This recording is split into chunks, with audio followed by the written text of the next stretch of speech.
Hello, ladies and gents. Welcome back to the spare bedroom, aka the shop. On what appears to be the first day of winter, with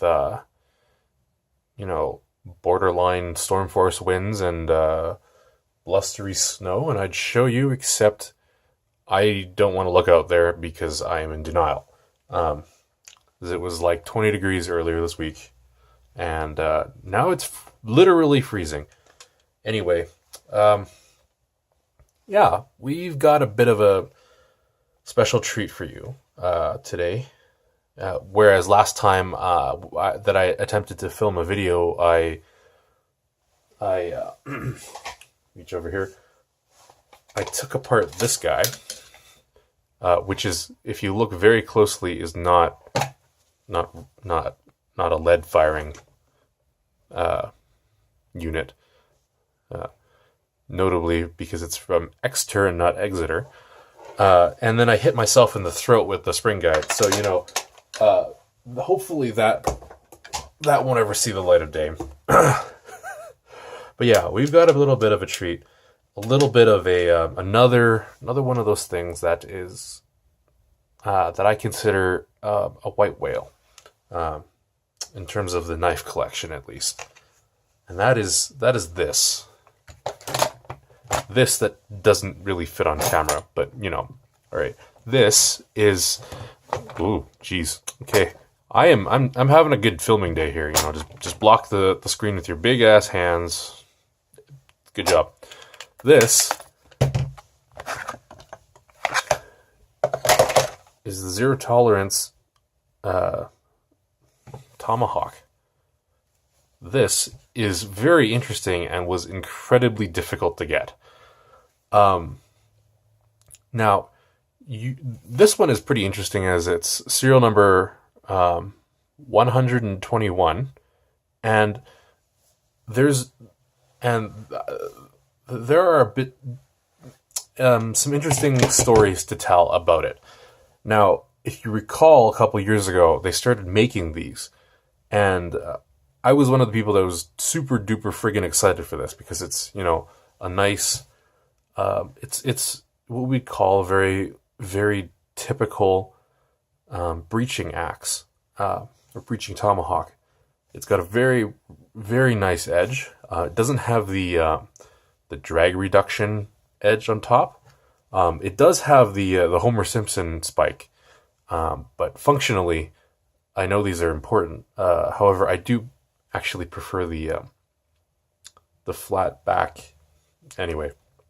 For Homer Simpson like reasons, and the weight reduction in the head, nice slight curvature to add a little bit of forward force on the edge side, but not too curved, so that the spike side actually does something. Nice little nice comfortable shelf here for grip, right? Got the little pry bar at the back, some jimping here. For if you were to reverse grip it, it's a nice index spot. There are several different ways to hold it, like this, right, like that, and it's very hefty. But there are some interesting stories as to how this came about, right?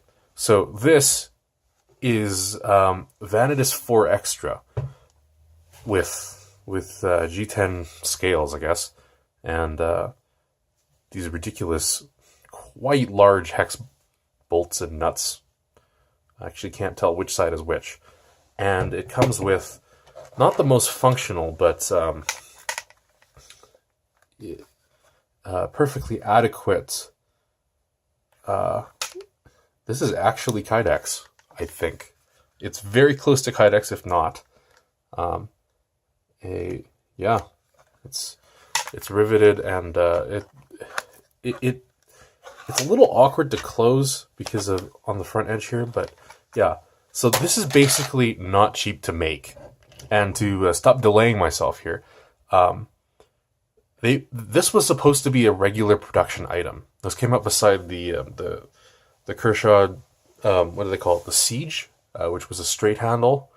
Although that was only like 3CR 13. for I don't know reason. No, was it? Honestly, I can't remember anymore. That's also not in production, but whatever. So this is not cheap to make, and as a regular production item, it apparently cost them like twice what they were selling it for. So they were losing their shirts on each one.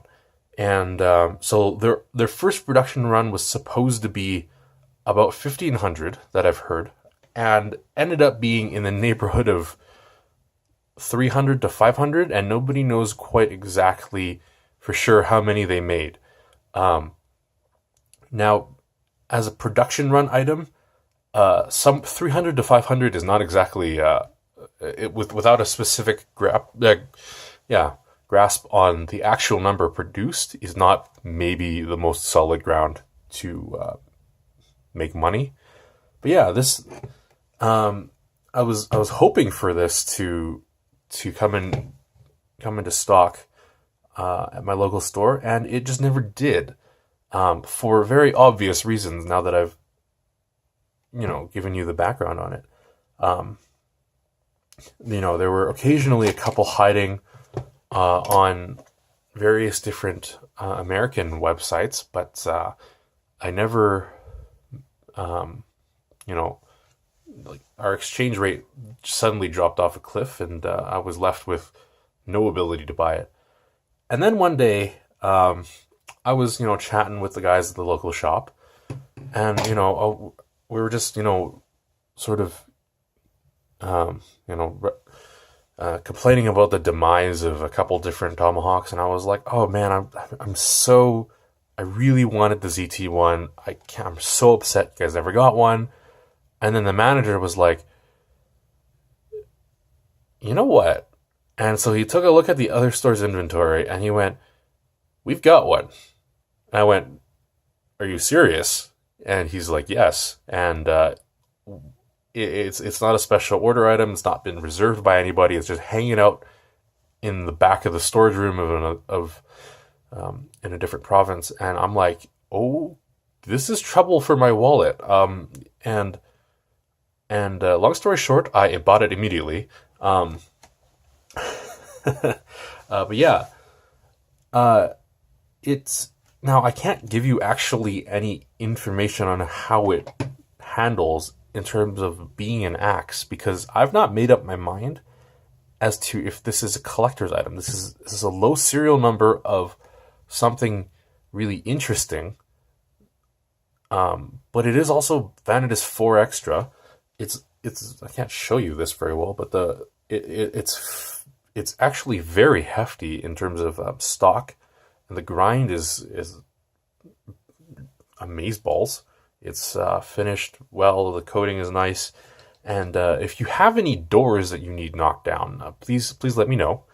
But yeah, it's out of the blue, something that I very much sought after for a long time just fell into my lap, and I'm just gonna show it off because this is mine, and I'm not letting anybody have it.